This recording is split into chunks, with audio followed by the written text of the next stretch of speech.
Hi, welcome to our lecture on the early stages of digital activism. In this presentation, we'll explore how social media tools like Facebook, X, and messaging apps help transform activism from local efforts into globally recognized movements.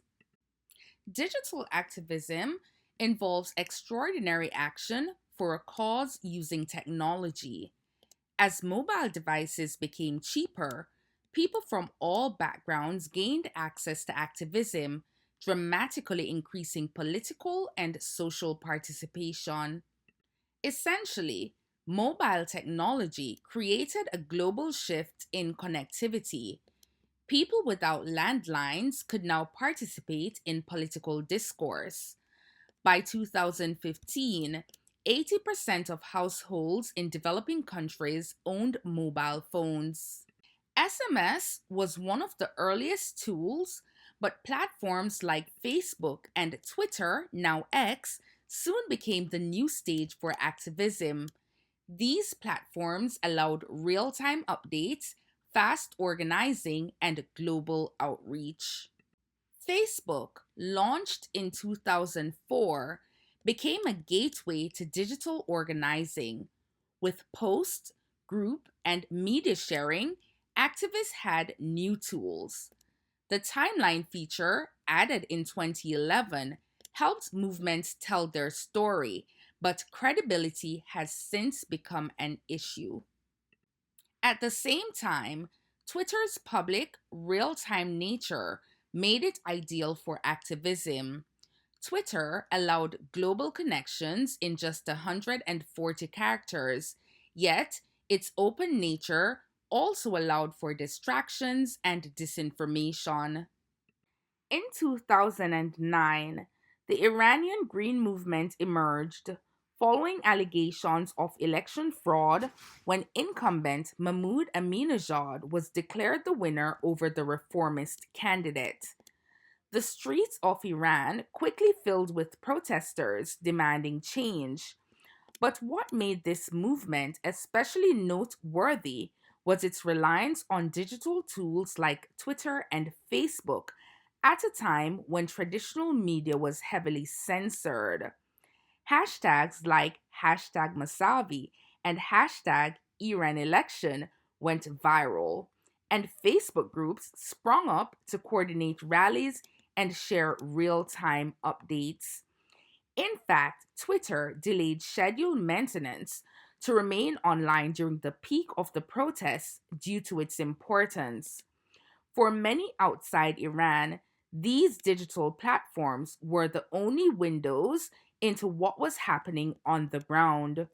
Protesters used VPNs and proxy servers to bypass government firewalls, making their voices heard globally. This movement showed the power of social media to bypass state controlled narratives and helped set the stage for future uprisings like the Arab Spring.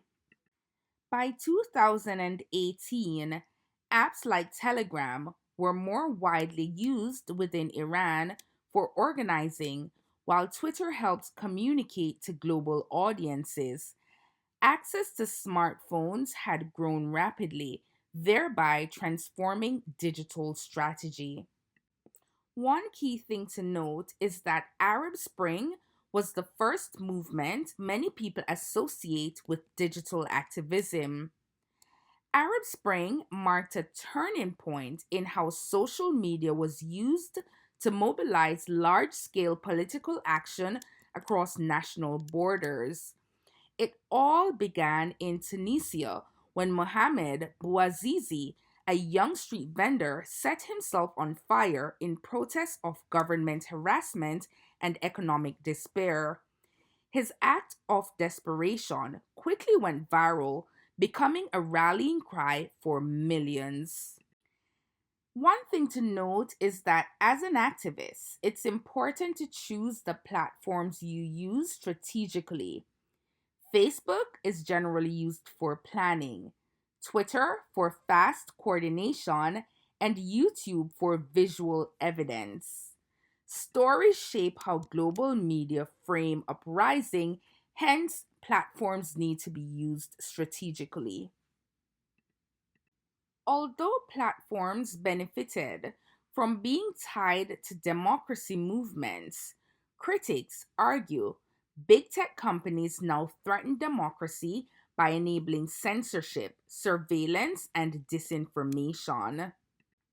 To put this in perspective, Occupy Wall Street began in New York City in September 2011 as a protest against economic inequality, corporate greed, and a financial system many believed was rigged to benefit the wealthiest 1%. The slogan, "We are the 99%, quickly became a unifying call, reflecting frustration with bailouts for banks while ordinary people were losing jobs, homes, and stability. Inspired by the decentralized nature of the Arab Spring, Occupy deliberately embraced a leaderless horizontal structure. There were no official spokespeople, which was meant to embody democratic ideals, but it also made communication and decision making complex. Still, the movement spread quickly to over 750 cities globally, using Facebook, Twitter, and YouTube to mobilize, share footage, and promote events. Social media enabled rapid diffusion of images and slogans, but the movement struggled with emotional storytelling online. Unlike other movements that effectively used powerful visuals and narrative framing, Occupy often relied on abstract economic critiques, which didn't always resonate as deeply on social platforms. Critics argued that while it sparked an important national conversation, the movement's digital presence lacked the emotionally compelling content that fuels long term engagement and mass action. Still, Occupy Wall Street and the other early movements mentioned here created the blueprint for today's activism.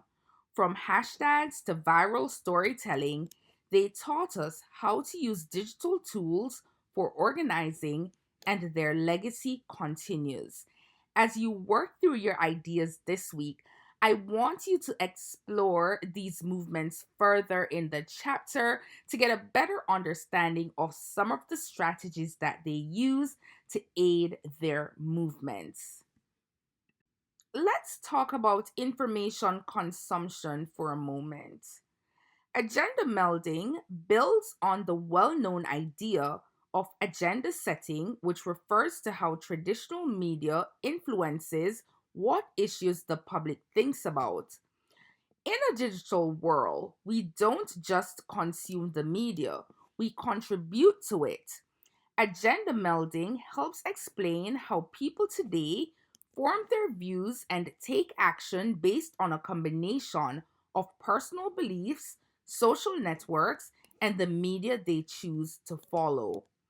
In this model, three key forces shape our understanding of issues: the broader civic community we engage with, our personal social circles, and our own individual experiences and beliefs. What's powerful is how social media allows us to mix these elements. For example, someone might learn about a protest from a tweet, see a friend post a video on Instagram, and then make their own decision to get involved based on that blend of input. Agenda melding also means that legacy media like CNN or the New York Times no longer holds all the power. Traditional news outlets now source content from social media users, while activists use those same platforms to push their own narratives into the mainstream. Agenda melding occurs across regions.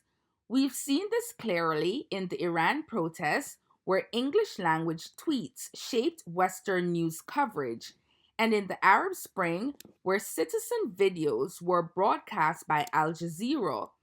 Even Occupy Wall Street demonstrated agenda melding.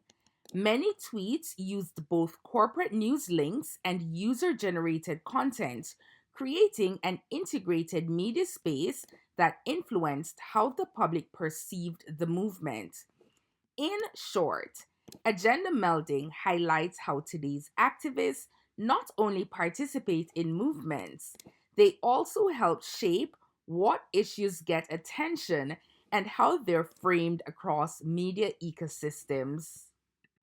Now, to ensure that your movements are effective, some of the best practices include offering easy entry points by designing campaigns to encourage deeper commitment. Also, remember, social media is global. Different cultures use platforms in different ways.